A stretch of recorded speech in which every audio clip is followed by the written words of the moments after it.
na buhay, ang Diyos na dakila. Salamat sa Diyos, tayo muling nakatayo sa huling araw ng taong 2023. At ngayon din po ang huling linggo ng ating topic na Revealing the Son of God, yung paghahayag ng anak ng Diyos. Ito'y dadaanan lang po natin, maiksi lang po ito. Alam ko po na ang lahat din ay may kanya-kanyang gawain sa bahay. Ulitin ko lang po, ang ating tema ngayong December, tayo po pwede pong maupo, mamaya. Nakatayo na kami sa sigaw Revealing the Son of God, ang paghahayag daw po, no, ng anak ng Diyos. Okay, bago po lahat, tayo po manalangin, no. Nasabi, di kasi ako tinawag eh. Nawala rin ako sa routine eh. Alam mo, papatotoo ako. Hindi may the Holy Spirit. Amen, amen. Tayo po tumayo.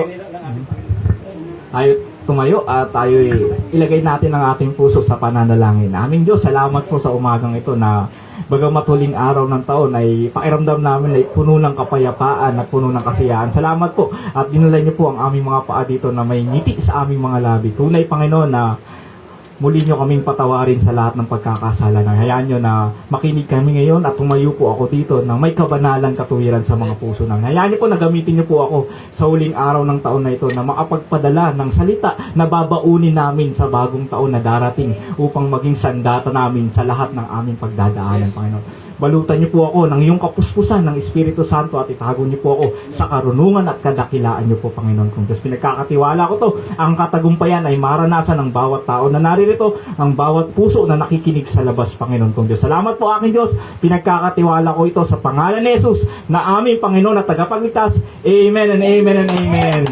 Okay, balik tayo. Revealing the Son of God, ang paghahayag daw po sa anak ng Diyos. Kung para po kay Tito Boy, no, tinalakay po namin sa buong month ng December kung paano nahayag yung anak ng Diyos, kung ano yung naging purpose, layunin niya, kung bakit nahayag ang ating Panginoong Jesucristo. Ang Son of God, which is ang ating Jesus Christ, ang Lord Jesus Christ. Okay po, dalawang verse lang po itong pag-aaralan natin. No? Basahin po natin, tayo po tumayo. Makikita po natin ito sa Isaiah chapter 9, verse 6 to 7. Sabi po dito, sapagkat sa atin ay ipinanganak ang isang bata, sa atin ay ibinigay ang isang anak na lalaki, at ang pamamahala ay maaatang sa kanyang balikat, at ang kanyang pangalan ay tatawaging kamangha-mangha, tagapayo, makapangyarihang Diyos, walang hanggang Ama, Pangulo ng kapayapaan. Ang paglago ng kanyang pamamahala at ng kapayapaan na hindi magkakaroon ng wakas sa luklukan ni David at sa kanyang kaharian, upang itatag at upang alalayan ng kahatulan at ng katuwiran mula ngayon hanggang sa magpakailanman. Isasagawa ito ng sikap ng Panginoon ng mga hukbo. Maaari na po tayong mupo. Pagpalain po ng ating Panginoon Diyos ang pagkakabasa sa kanyang salita. Okay, background lang po, no. Naisulat ito kung saan, sabi ko nga po nung nakarang preaching ko po, alam nyo po, ang Israel, ang Judah, ano sila eh, colonize sila. Sakop po sila ng iba't ibang bansa. Ano po sila eh, talagang nakalagay nga po dito, no, yung darating daw na pamamahala, inihantulad niya sa luklukan ni David. Bakit niya po naihantulad daw po yung pinropesize na darating na pamamahala doon sa luklukan ni David? Because po, yung panahon ni David, yung David era ng Israel, is yung glory era nila, yung golden era nila. Yun yung glorious era nila eh. Kung saan yun kumbaga yung Israel nung time ni David is parang Amerika o Russia na panahon natin ngayon. Kumbaga yung panahon na yon, yung ginto at pilak nagkalat lang sa kanilang bayan.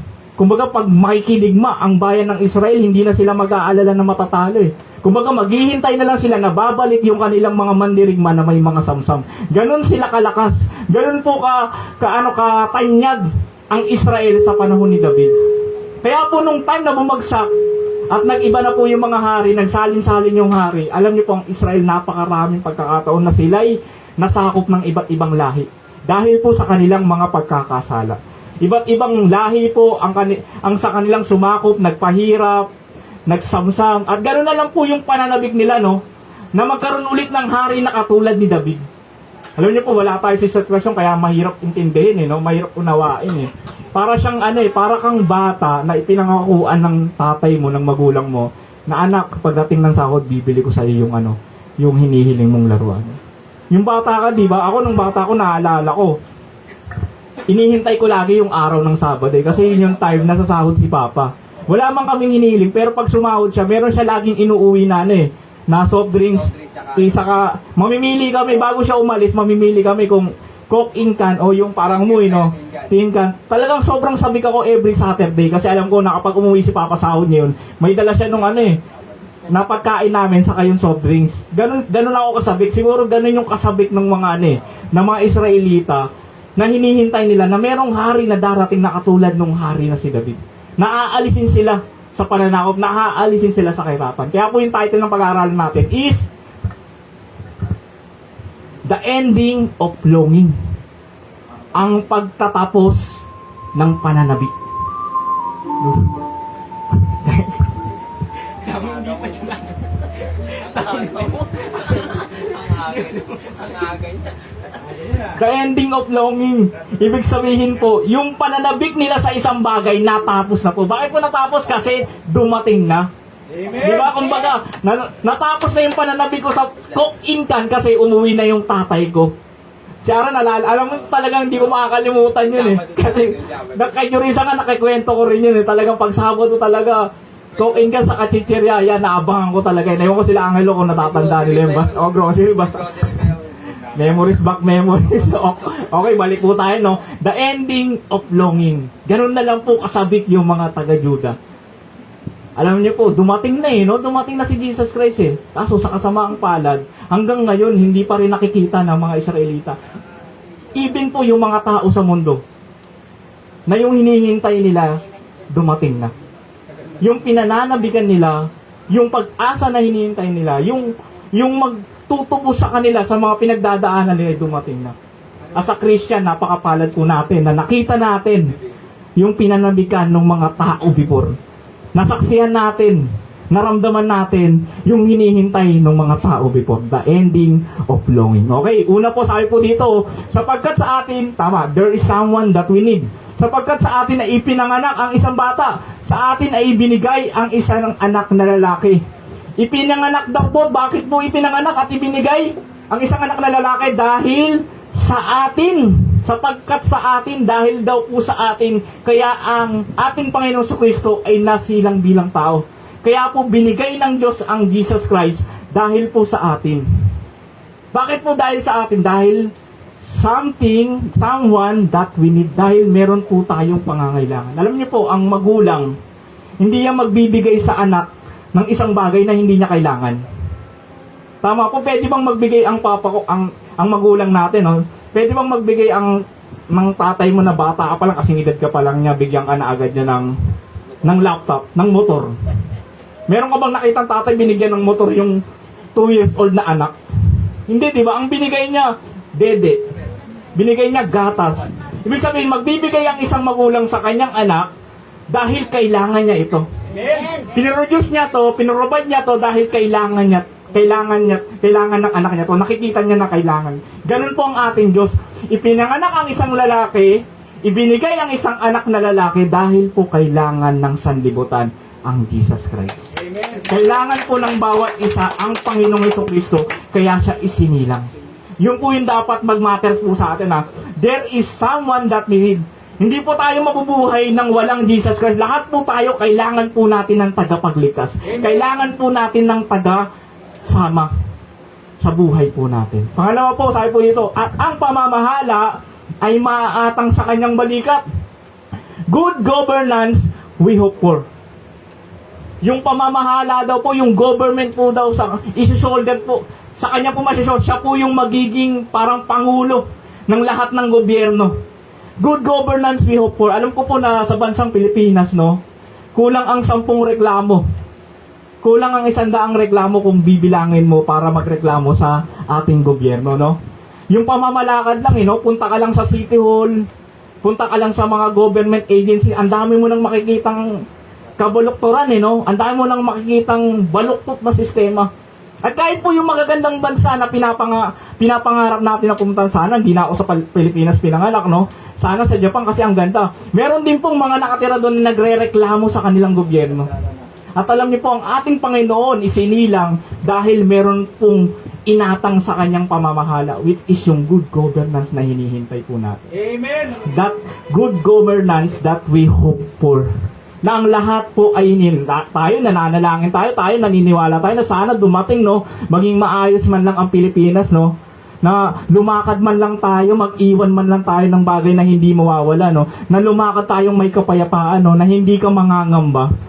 Ganun yung pinapanalangin natin, ganun yung inihingi natin, no, kahit sa ibang mga lugar na matitino, kahit sa ibang bansa na matitino, lahat sila merong gustong mangyari pa din, eh. Lahat sila meron pa rin hinahanap, eh. At ang makikita lang yun sa ating Panginoong Jesucristo. At ang pamamahala ay maaatang sa kanyang balikat. Amen. Ang gobyerno ay gaganda, titino, tutuwid sa kanyang balikat, sa kanyang pamamahala. Kaya po siya naisilang. Amen. Pangatlo po, His name is everything we ask.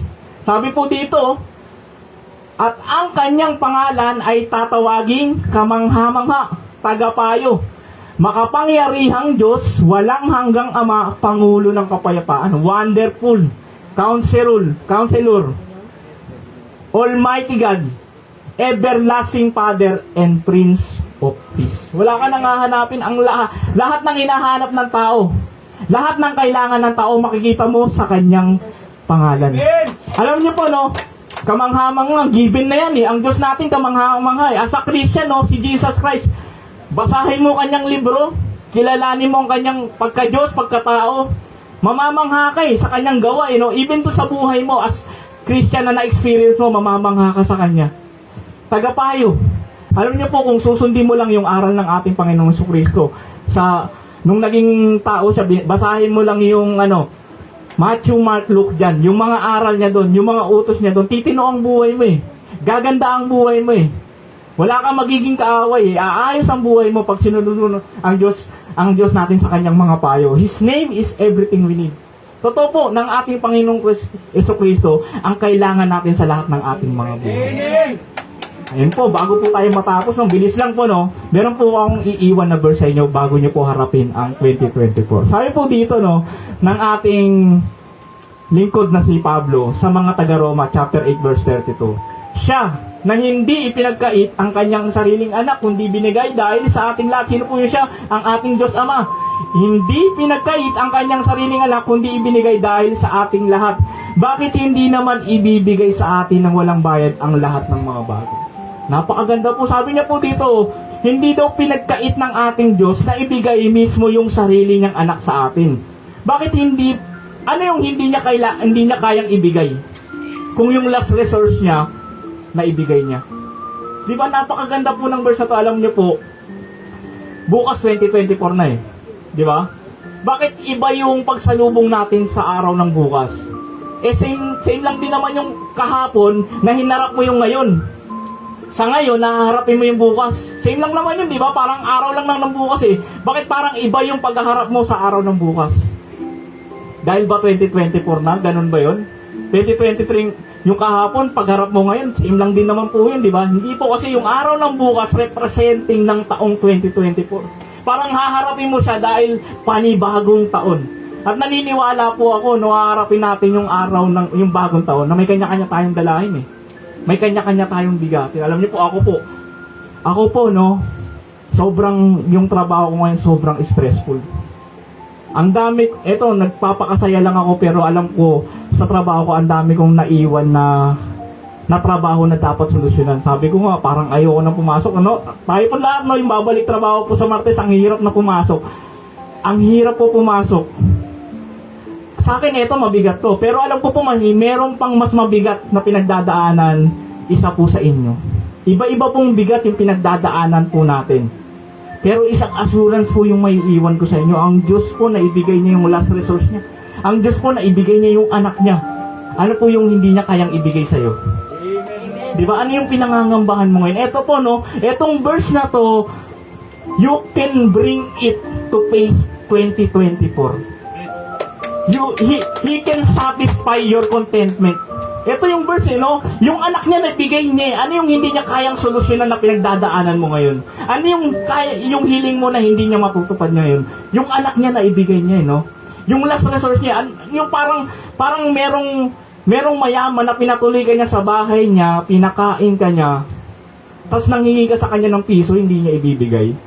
Samantalang nakitira ka doon, nakiligo ka doon, nakikain ka doon, nakigamit ka ng mga mahaling bagay niya, tapos hihingi ka sa kanya ng piso, hindi ka ba niya bibigyan? Bibigyan ka po niya. Ganun po ang ating Diyos. Ibinigay niya yung pinakamahalaga sa kanya, kaya yung mga bagay na hinihiling mo ngayon, yung mga bagay na kinasasabigan mo ngayon, simple lang po sa ating Diyos yan. At ngayon po, harapin po natin yung 2024, dala po yung verse na to. Isipin po natin, assurance po na ito, na ang Diyos kasama po natin sa laban natin sa 2024. Yun lang po, tayo po'y manalangin. Salamat po aming Diyos sa umagang ito. Tunay po, Panginoon kong Diyos, na anumang sakit, karamdaman, anumang pagsubok at pinagdadaanan namin ngayon, ikaw po ang maging kagalingan. I am blessed.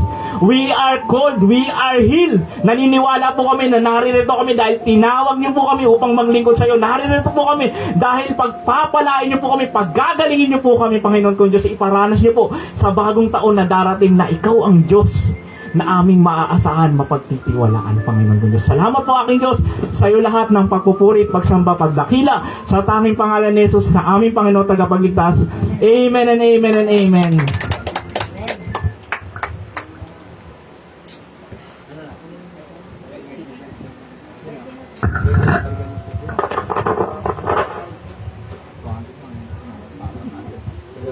Hello. Ganda po ng aral, napakaganda ng aral, nakita niyo, malapit ng Panginoon, no? Sa ating lahat. Hindi natin alam na meron pala mga pinagdaanan ng bawat isa, pero sana ngayong 2024 ay bigyan natin ito sa Panginoon, pagpalain tayo ng ating Panginoon. Ngayon po mga kapatid ay ipagdiriwang natin ang inihabilin ng ating Panginoong Jesucristo bago siya ulihin, bago siya mamatay. Handa po natin ang ating mga sarili. Kung may mga nakikita po tayong kahit gabuhok na kasalanan, ihingi po natin ito ng tawad. Sige, i-distribute po natin yung yung mga sabay kayo sa aking pagdalangin. Panginoon, na mo ngayong 2024 po kami sinamahan, pinangunahan mo po kami, Panginoon, sa loob ng bawat linggo ng pagsamba namin. Nakapunta kami po, iningatan mo kami, Panginoon, sinamahan, pinagaling mo kami sa mga sakit karamdam namin. Napakabuti mo, Panginoon, sa mga pinagdaanan namin problema. Ikaw po ang naging solusyon. May bigat, nagkasakit po kami, pinagaling mo po kami. Nagkaroon kami ng problema, ikaw po naging solusyon, Panginoon. Ikaw po ang katugunan ng lahat. Panginoon, sa umagang ito, pagdiriwang namin, Panginoon, ang pag-breaking of the bread na inihabilin mo sa amin, Panginoon. Nang gabing bago siya pagkanulong ating Panginoong Kristo, kinuha niya ang tinapay. Sabi niya, ito ang aking katawan na ihahandog sa inyo. Kainin niyo ito tuwing kayo magsasalo-salo. Panginoon, pagpalain mo po ang mga elementong ito.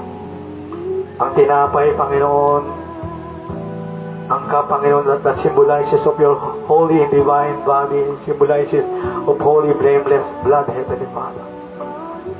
Palain mo ito, Panginoon, magbigay kalakasan sa amin po, physically, emotionally, spiritually, even materially, financial blessing, Panginoon, magpapala po sa amin. Mas basta't pagpalain mo ito, Heavenly Father. In the name of Jesus Christ, nasa this our prayer, Heavenly Father. Amen. Okay, kainin po natin, mga kapatid, ang bread.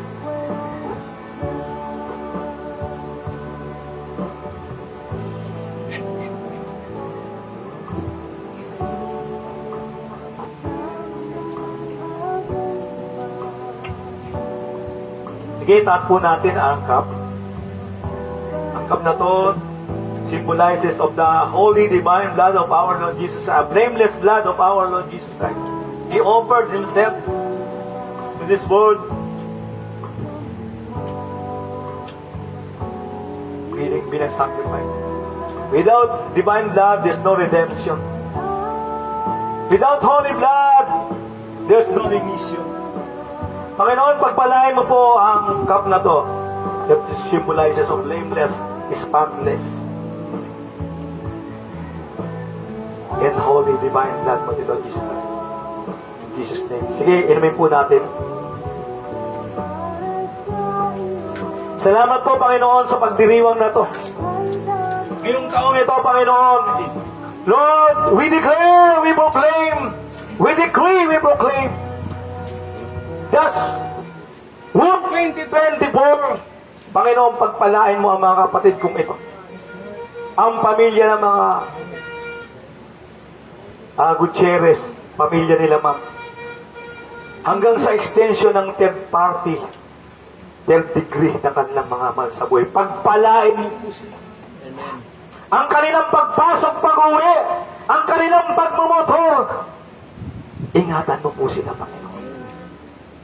Lord, sa bukas na langit, ang mga biyaya na nakalaan bago palikayin ang mundong ito nakalaan sa amin, ibuhos mo po sa kanila, sa aming pamilya. Sa buong Sanctuary of God, Great Mission International Church Ministry, sa kanilang pamilya, sa aming buong sambayan, sa lahat ng sumusuporta rito, sa Sanctuary of God, Great Mission International Church Ministry, dito sa Pilipinas, sa iba't ibang bansa, pagpalain mo po kaming lahat! Pagpalain mo po sila kaming lahat. This entire 2024, from the very beginning of second, mula umpisa ng segundo, minuto, oras, araw, linggo, buwan ng taon ng 2024 January hanggang sa kauli-huling segundo, minuto, oras, araw, linggo, buwan ng Disyembre ng 2024. Pagpalain mo po kami lahat, Heavenly Father, our the Most High God, the Most Holy God. From north we declare, we proclaim, we decree, we proclaim. From north to south, west to east. Buksan mo po ang mga biyaya sa amin, tabilang Diyos. Iparanas mo po sa amin, higit sa aming inaasahan, higit sa aming mga panalangin sa iyo ngayong 2023, ang mga biyaya, pagpapala, kasaganang protection mo ngayong 2024. Lalong-lalo na mga anak ko nagmumotor, nagtatrabaho, nakamotor. Kung mamapasok na nakamotor, umuwi nakamotor. Tingatan mo po your divine intervention, divine protection, divine provision upon provision, divine favor upon favor. We abandon them, Heavenly Father, we abandon them. And you abandon us, Heavenly Father, in the name of Jesus Christ of Nazareth, this is our prayer. Panginoon, kung paano ka namin napapurihan, naluwalhati na dakila na parangan na pasalamatan at masipag kami sa pagpupuri, pagsamba sa iyo bawat linggo sa mga ministry namin, sa jail ministry, sa Mission Bible Study, sa kalsada, sa barangay, sa mga puisan. Higit ka naming mapapurihan, maluwalhati, madakila, maparangan, maging masipag kami lalo sa paglilingkod namin sa iyo ngayong taong ito ng 2024 na sinasamahan, iningatan mo, pinagpapalo, pinapangunahan mo at pinoprotektan mo, pinasasagana mo ang buhay namin sa paglilingkod namin sa ngayong 2024. Thank you, Heavenly Father, sa iyong makapangyarihan, malakas, matibay, matatag, punong-puno ng pag-ibig, gumagawa ng himabala-kabalagan, signs and wonders. Nagbibigay ng walang hanggang kasaganaan, katagumpayan mo mga kamay na hindi naubos, hindi natatapos, at walang tigil. Sa mga kamay mong ito, Heavenly Father, our the Most High God, the Most Holy God, Nazareth, ipinagkakatiwala ko ang bawat buhay na nandirito ngayon, Panginoon. Amen. Ang kanilang buong pamilya, ang buong pamilya namin, ang mga supporters namin, hanggang ang third degree ng pamilya namin. Dakilang Diyos. Salamat po, Heavenly Father, all the Most High God, the Most Holy God na sa langit. Sa iyo po ang lahat-lahat ng kaburihan. Sa iyo po ang lahat-lahat. Sa iyo po ang lahat-lahat ng kaburihan, kaluwatihan, karangalan, kadakilaan, kapangyarihan, pasasalamat. Heavenly Father, all the Most High God, the Most Holy God na sa langit.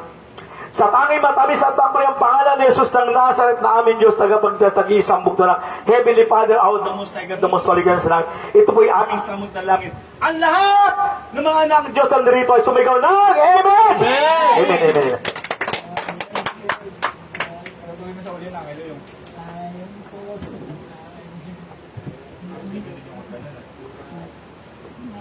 Stay on. Praise God. Okay. Ngayon po ay dadako tayo sa ating pagbibigay. Maaari na pong magbigay ang lahat.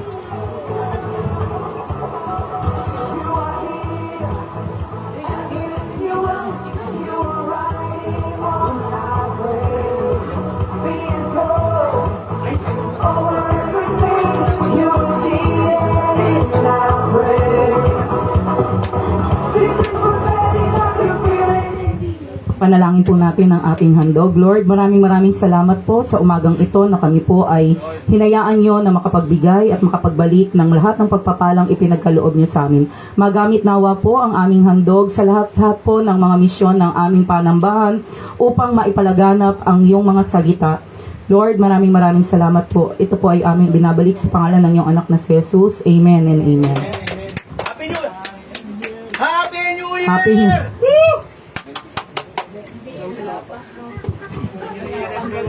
Happy New Year! Sigaw mo. Manalangin po tayo. Lord, maraming salamat po sa araw na ito at kami muli mong pinagtipon-tipon dito sa aming bahay panambahan.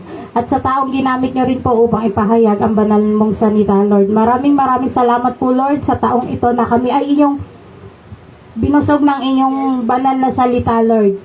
Naway samahan at gabayan niyo po kami muli sa aming pag-uwi at sa darating na 2024, Lord. Ang lahat ay magsabi ng Amen! Happy New Year, everyone! Happy New Year to everybody, to everyone!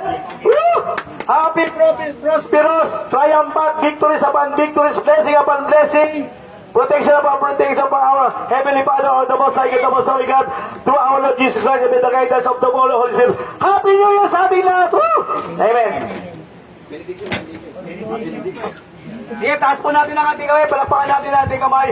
Ang wala ng biyaya, pagpapala, kasaganan, katagumpayan ng ating kataas-taasan, kabanabanan ng ating Diyos, ang mga kasalanan na hindi nauubos, walang tigil, lumalaga sa pamagitan ng ating Panginoong Kristo na ating Diyos, nasa kanan ng Diyos nating Ama na sa langit ngayon, at sa patnubay gabay ng banal na Espiritu Santo na ating Diyos, na kasama ng Diyos sa langit ng buhay, nagari noon, ngayon at magpanahon sa langit, ay sumaating lahat ngayong 2024 sa ngalan ng Ama at ng Anak at ng Espiritu Santo, ang lahat ng anak ng Diyos na magsabi ng Amen!